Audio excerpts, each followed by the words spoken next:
Kaya nga merong isang estudyante, mga bossing, na nagtanong sa kanya kung nagtanong sa kanya patungkol sa agrikultura. Oh, nagtanong sa kanya tungkol sa agrikultura, sabi, Mr. President, kasi po ganito, ito ipapakita Para natin, po no, sa para aming mga wait lang. kabataan at ako Oh, yeah, ipapakita natin kasi nagtanong itong bata, anak siya ng magsasaka. Okay, anak siya na magsasaka, bumisita na naman sila sa magsasaka. Anak siya na magsasaka. Tapos, papaano daw magiging kaakit-akit ang farming sa Pilipinas? What do you mean by kaakit-akit? Ako na magpapaliwanag kasi makikita nyo sa video na to na talagang hindi naintindihan ni Bongbong yung konsepto. Dito kasi sa Pilipinas, maraming magsasaka. Okay, yun talaga ang pangunahing trabaho sana natin. Dito sa Southeast Asia, dapat ganyan eh. Ang Singapore lang talaga ang hindi agricultural sa Southeast Asia. Kasi nga, ano siya, maliit na bansa lang siya. Pero Malaysia, Thailand, Vietnam, mga agriculture products, yung ano natin, yung Southeast Asia, agrikultura talaga ang pinagkakita ng mga bansa dyan. Bigas, prutas, yan talaga. So ngayon, ang problema, dahil nga walang support ang gobyerno sa mga agrikultura, sa sektor ng agrikultura, walang tulong ang gobyerno sa mga magsasaka natin. Kawawang-kawawa talaga magsasaka sa atin. Kasi sa Japan, sa Malaysia, sa Amerika, sa ibang bansa, sa Italy, sa Europe, yung mga magsasaka, sila yung mayayaman. Pero dito sa Pilipinas, yung mga magsasaka, parang ang buhay nila, parang basurero lang sila. Napakahirap ng buhay nila kahit napakalaki ng mga lupang sinasakan nila, umaani naman sila pero hindi umuunlad ang buhay nila at di sila nakakaranas ng masayang buhay. Kaya ayon sa sobrang pagmamahal nila sa mga anak nila, noon kasi yung mga matatanda, yung mga lupa nila, pinalalaki, pinararami nila para pag namatay sila, ipinamamaanan nila sa mga anak nila yon. At yung mga anak, yun naman ang gagawin nilang kabuhayan nila. Doon din sila kukuha ng kabuhayan nila, doon sa mamanahin nila lupa, sasakahin nila at ipapasa nila itong kakayanan nila hanggang sa mga apu-apuhan nila. Pero sa panahon ngayon, dahil nga hirap na hirap ang mga magsasaka, mas pinipili ng magsasaka na pag-aralin na lang yung mga anak nila at pumili na lang ng ibang linya. Mag-computer science na lang, mag-nurse, mag-abogasya, mag-doktor. Nga kasi nga wala nang pag-asang agrikultura dito. So ang ginagawa ng ibang mga natin, matatanda natin na bago sila mamatay, pinag-aaral nila yung mga anak nila at pag nakagraduate yung mga anak nila, yung mga lupain nila ibinebenta nila. Yung iba nga kino-convert na sa mga sa mga subdivision yung mga lupa na sakahan. Kasi nga nawawalan na ng interes yung mga pamilya ng mga magsasaka na magsaka dahil talagang ito ang literal na isang kahig, isang tuka. So ang ibig sabihin po nito, yung sektor ng agrikultura, bumababa, wala na nagko-continue na mga anak kasi nga ayaw nila ng kahirapan, ng maging mahirap. Nag-aaral sila ng iba. Wala na silang pakialam sa pagsasaka dahil ayaw nila matulad sa mga ama nila na sunog ng balat kakatanim. Pero hindi naman sila nakaranas ng sarap ng buhay. Samantalang yung mga nurse nakakapag-abroad, yung mga teacher nakakapag-abroad, yung mga engineer, di ba? So, yung population ng mga farmers natin patanda ng patanda and then wala nang sumasalo nung skills. So, bumabagsak yung agrikultura at yung mga kabataan ay nawawalan ng interes sa agrikultura because baliktad nga sa Pilipinas, yung magsasaka mahirap. Kaya nga dito, pag sinabi nila, magsasaka lang. Ganun eh. Mababa ang tingin nila sa magsasaka kasi nga, mahirap ang mga magsasaka kahit ang lalaki at lalawak ng mga lupain nila. Pero sa ibang bansa, pag nagtanong ka, well, I have a farm. I have a farm. Meron akong farm ng mais. Yan yung mga mayayaman sa ibang bansa dahil nga may programa ang gobyerno sa kanila. Yung mga produce nila, dinadala nila, alam nila kung saan nila dadalhin. Hindi yung parang, okay, nagtanim ka, may produce ka, may bigas ka, hindi mo alam kung kanino mo ibibenta, sa trader ba?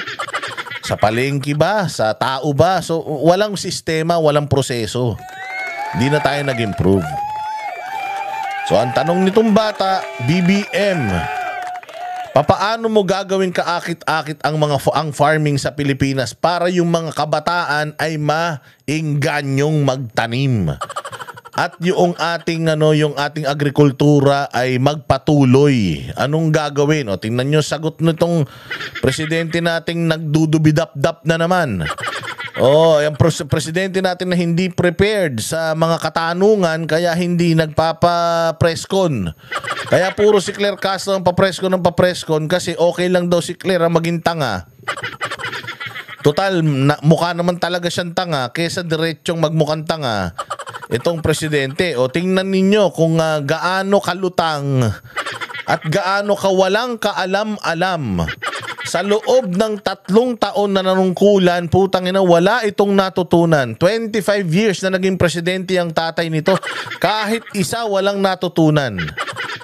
3 taon nangutang kahit isa walang natutunan. Tingnan nyo kung paano niya sasagutin at kung ano itsura ng mga nakikinig sa kanya dito sa mga sagot niya.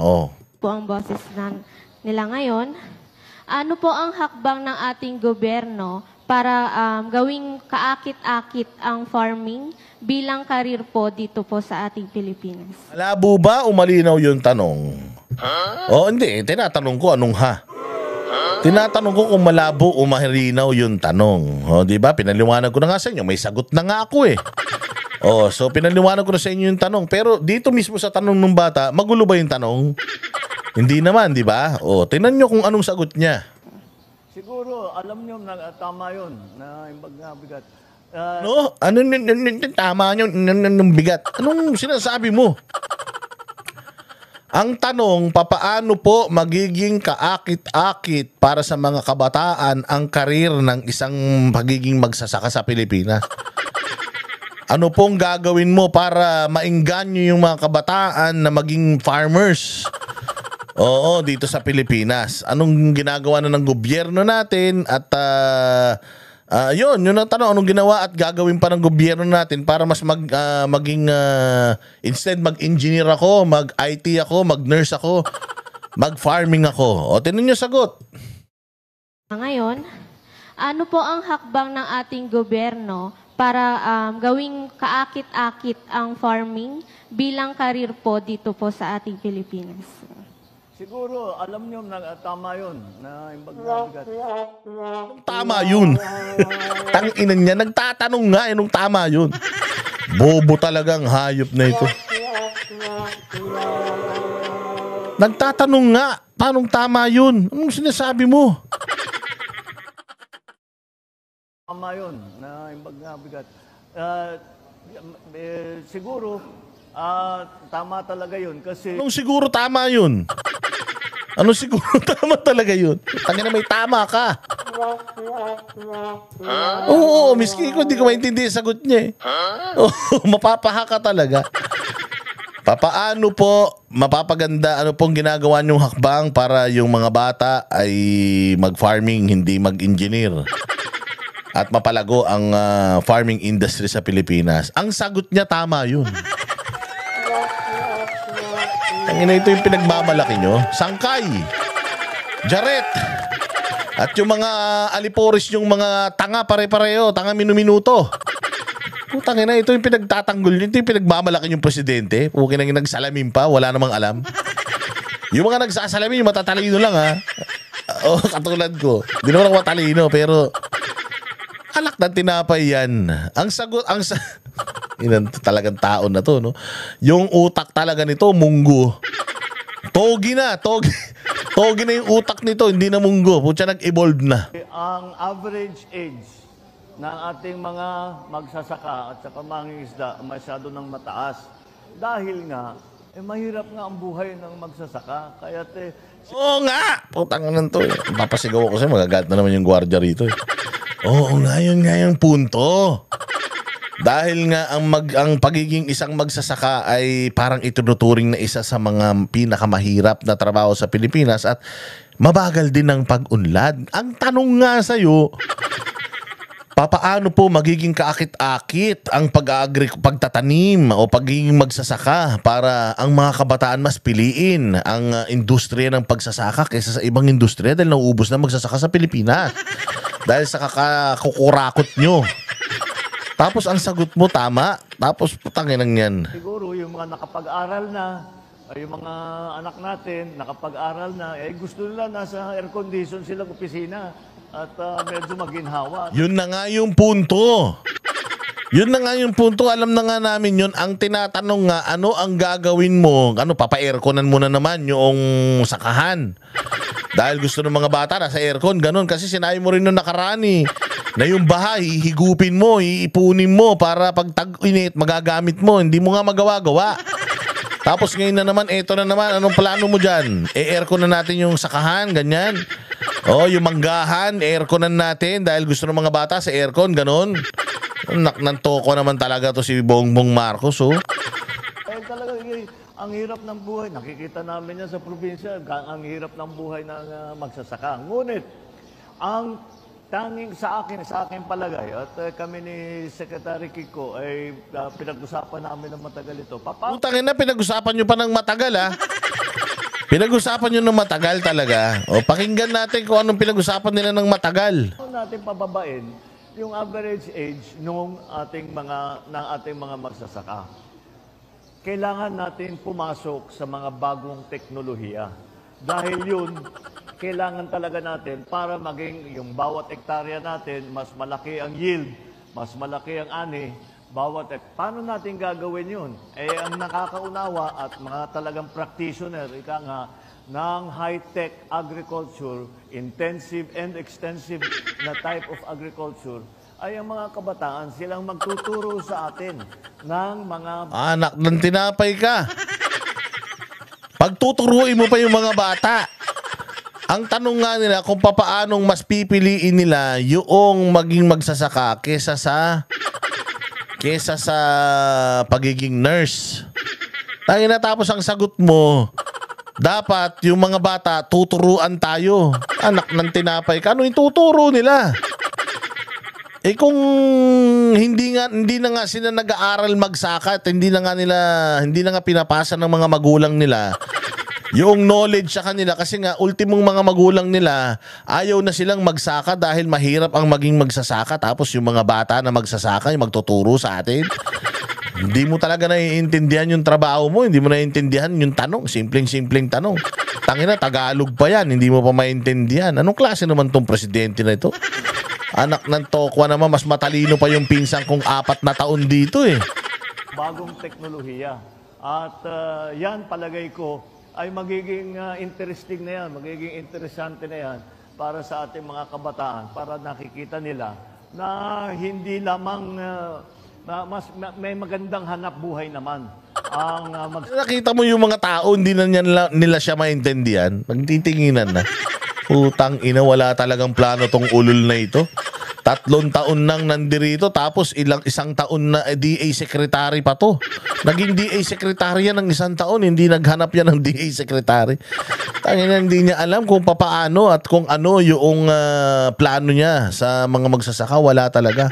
Ay, naku, Bongbong Marcos, lumayas ka na. Tangina, isang malaking kasalanan talaga ng pamilya mo na binuhay ka pa. Sana ipinutok ka na lang talaga sa kumot o kaya nagmumog ng cytotech yang si Imelda. Para sana, putang ina, hindi ka na ipinanganak para hindi ka na sana nakakapanalasa. sasaka. Kahit na may kahirapan talaga ng konti, ay siyempre, kailangan masipag at lahat. Masipag naman ng Pilipino kahit naman yung... Masipag ng Pilipino.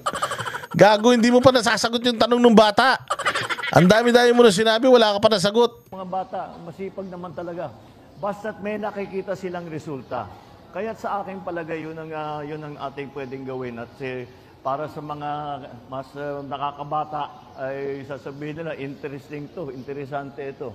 At Puta, nakatulog na si ate. Tulog na po, tangin na mo, Bongbong. Gisingin nyo na lang ako pag wala na yan dito. Dubi-dubi-dap-dap, dubi-dubi-dap-dap, dubi-dubi-dap-dap, dubi-dubi-dip-dip, dubi-dubi-dap-dap, dubap-budap-budap-budap, budabala, bip-bip-bip. Inantong tao na to, walang ka-ase-asenso ang putragis yan. Ang inasang nag-aral tong hayop na ito. Buwisit talaga. Palagay ko yung Buta, nagising siya. Diyan pa rin. Sasalita pa rin.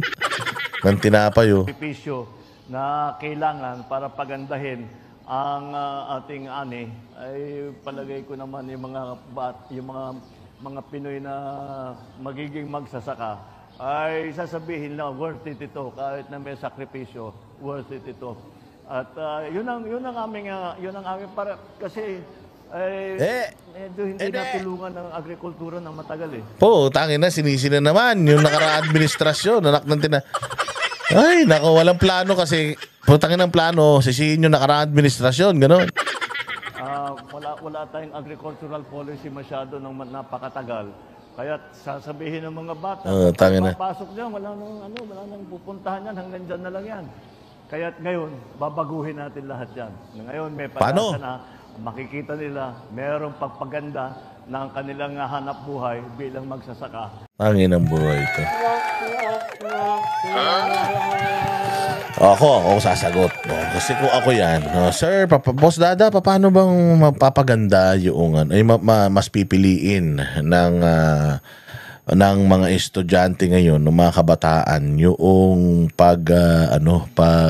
sasaka kaysa sa pag-nurse? O ano ba ang bottom line or ano ba ang sagot talaga diyan? Una, pera talaga, kita. Mas malaki ang kita ng mga engineer, mas malaki ang kita ng mga nurse, mas malaki ang kita ng mga piloto, mas malaki ang kita ng mga congressman, ng mga senador, di ba? Kasi lahat gusto na maging congressman eh. Kasi tsaka ba naman, pag nanalo kang congressman, biglang magkakaroon ka ng magagandang relos. So lahat ng mga kabataan ngayon yan na interest, di ba? Nasa IT na.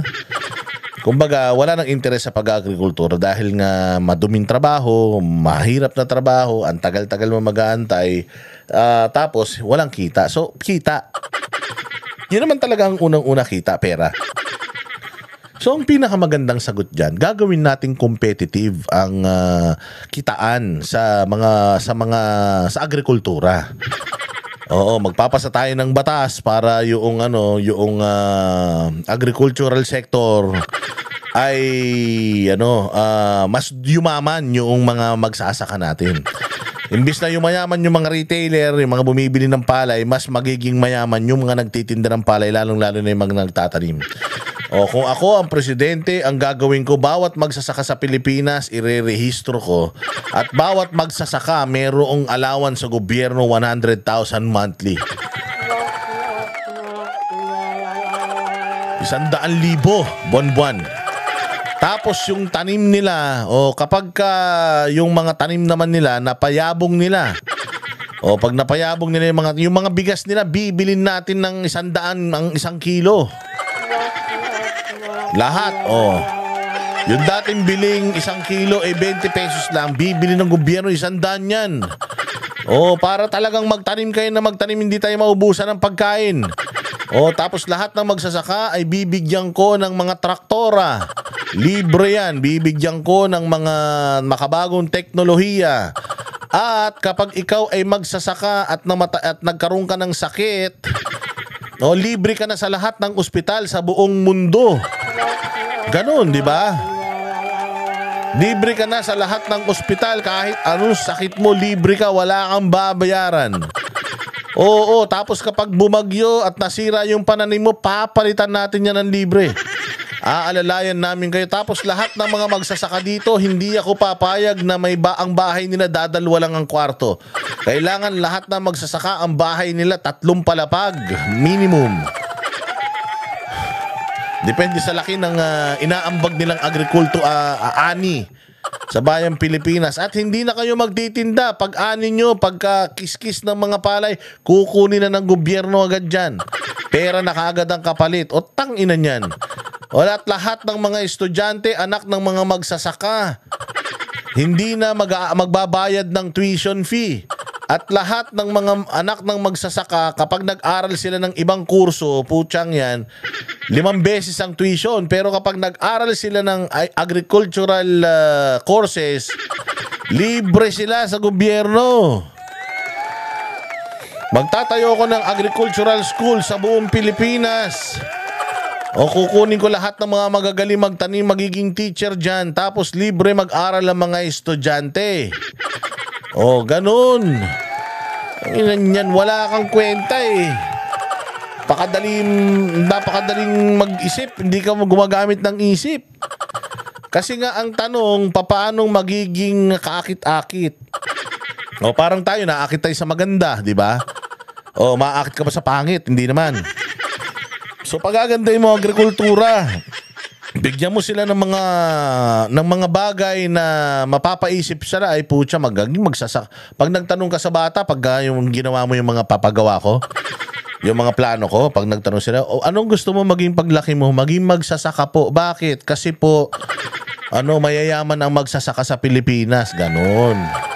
Payamanin mo yung magsasaka, hindi yung mga may-ari ng mall, may-ari ng ganito, ng ganyan, yung mga vape shop. Ang payamanin ninyo yung mga magsasaka natin. Tingnan ko lang kung hindi lahat yan naging gusto magsaka. Hinaan nyo mag-isip. Inang yan. Napakadaling yan.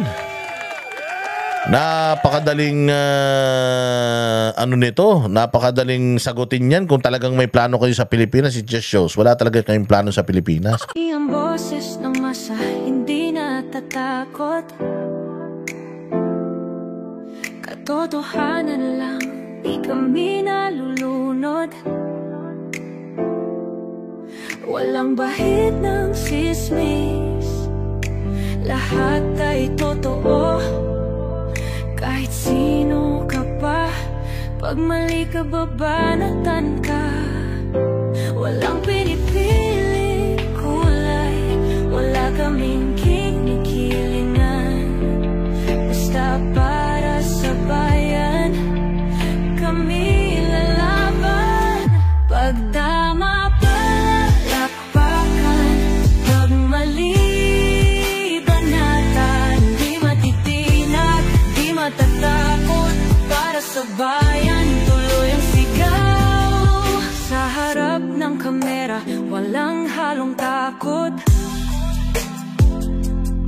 Mga baluktot, lahat kayo'y tutumba.